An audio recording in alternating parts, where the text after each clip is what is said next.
Hello everyone, this is Brian Bentley at CoinOpTV, bringing you gameplay and commentary for Assassin's Creed 4 Black Flag's Freedom Cry DLC. Placed roughly 15 years after the original storyline, you were playing as Adewale, Edward Kenway's first mate and quartermaster. And after finishing his time with the pirate crew, he decided to move on to join the Assassin's Brotherhood. And during a mission, he was shipwrecked and stranded on the island of present-day Haiti in the town of Port-au-Prince. There, he meets a group of resistance fighters called the Maroons, who are fighting against the tyrannical French colonial government, who are dealing heavily in the slave trade. Hearing and understanding their plight, he decides to join them as he waits to re-up with the Assassin's Brotherhood. He decides to take the time to help them with their problem. Now, one of the things that he does is he liberates slave ships, and that is what we're trying to do today.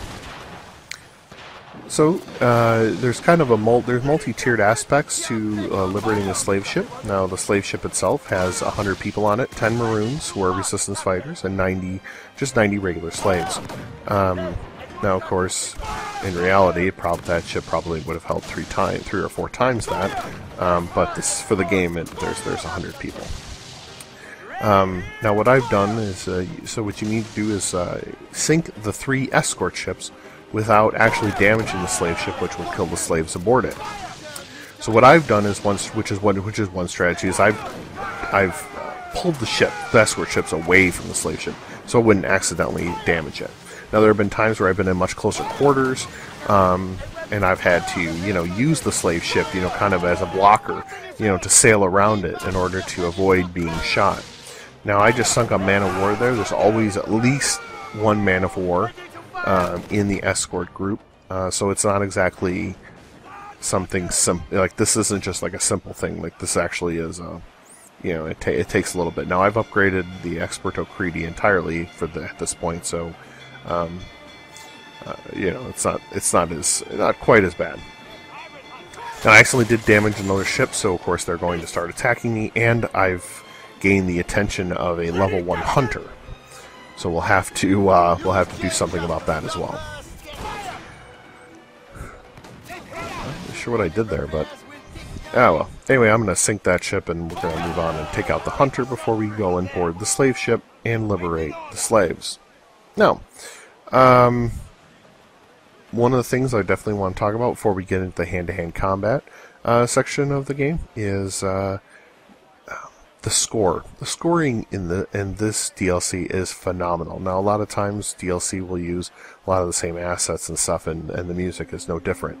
But as for the main storyline, it is very. It's a little more whimsical. I mean, it's piratey themed. I think that's something to keep in mind. Whereas this deals with much heavier concepts and situations. So you really cannot keep using that whimsy, in the game. And I think they wanted to reflect that in the tonal composition.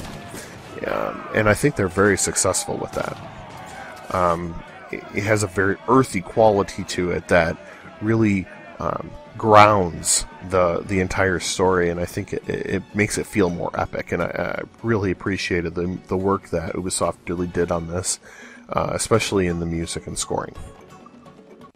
Now that we've taken over the hunter ship, and we're going to repair our own ship with it, we're going to move on to boarding the slave ship, and we're going to start talking about some of the hand-to-hand combat, like the hand-to-hand combat situations. Now, in Assassin's Creed 2 and Brotherhood and whatever, Ezio, he's very kind of sneaky, definitely likes corners and stuff, so I use the hidden blades a lot.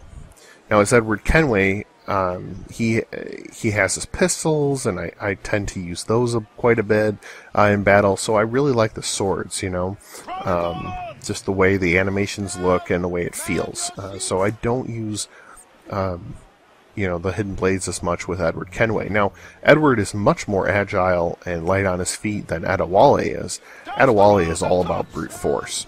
So using his machete and his blunderbuss, which for you kids out there, that is a shotgun. Well, it's the predecessor to the shotgun.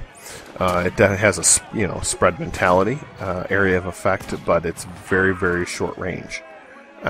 So it's more about the brutality. He's a bigger guy. I find, even when I'm attacking, just I'll walk up to people and just start slicing them. And using I love the machete. It's just it's great.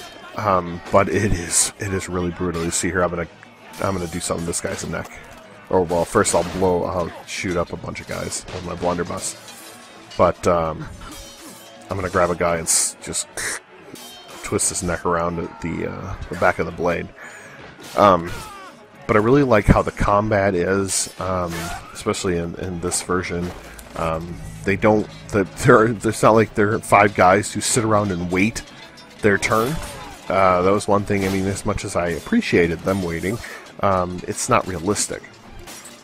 And that's definitely one of the things here, is that the enemies are not afraid to try to start ganging up on you. They do give you a chance. I'm not going to say that they don't, but it is definitely they're not afraid to cut through an animation and stop you while you're in the middle of attacking someone or trying to chop someone up or trying to break their defense.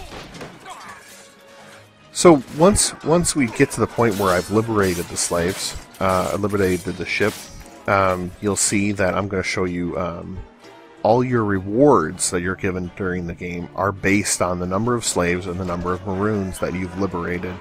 And I think it was a great way to tie in the bonuses and perks in the game. So you get some resources, but you'll notice there's liberation rewards, resistance rewards. So I now can get a portable cannon, as well as so I get a full crew set up. Well, I hope you liked the video. Make sure you click the like button and subscribe to CoinOpTV for all you can handle for 2014 and beyond.